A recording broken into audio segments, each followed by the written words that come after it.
Plutôt que l'amour, l'argent ou la gloire, donnez-moi la vérité.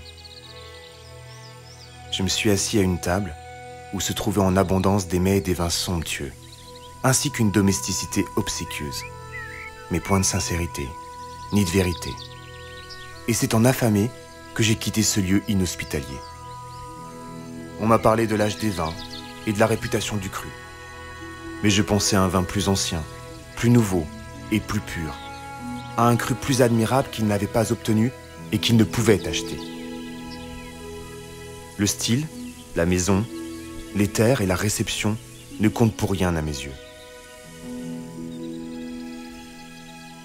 J'ai rendu visite au roi, mais il m'a fait attendre dans son couloir. Et il s'est conduit en homme inapte à l'hospitalité. Il y avait un homme dans mon voisinage qui habitait à l'intérieur d'un arbre creux. Ses manières étaient vraiment royales. J'aurais mieux fait de lui rendre visite. Ce monde connaît un apport incessant de nouveautés.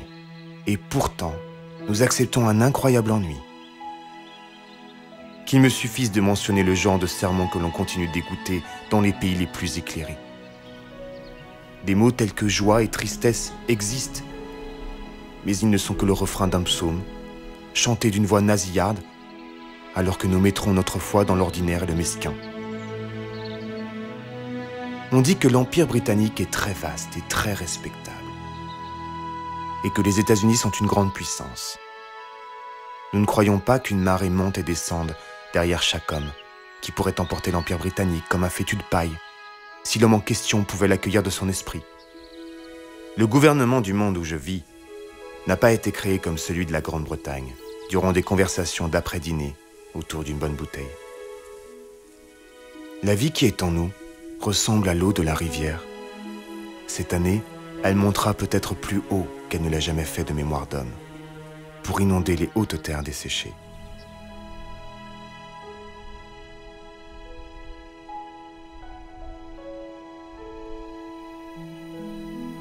Les terres où nous vivons n'ont pas toujours été sèches.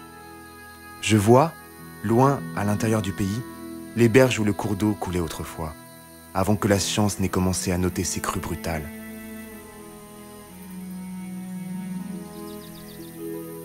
Tout le monde a entendu cette histoire, qui a fait le tour de la Nouvelle-Angleterre, du bel insecte vigoureux qui est sorti de la rallonge bien sèche d'une vieille table en bois de pommier, qui trônait depuis 60 ans dans la cuisine d'un fermier, issu d'un œuf déposé là, dans l'arbre, vivant plusieurs années encore auparavant.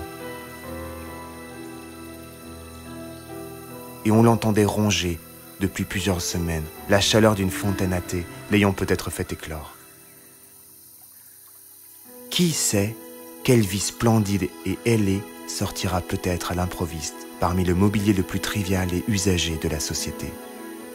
Qui, entendant cette histoire, n'en sortira pas sa foi renforcée dans la résurrection et l'immortalité?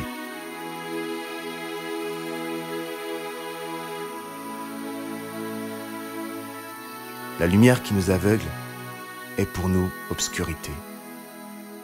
Seul le jour auquel nous sommes éveillés possède la clarté de l'eau. Le soleil n'est qu'une étoile du matin.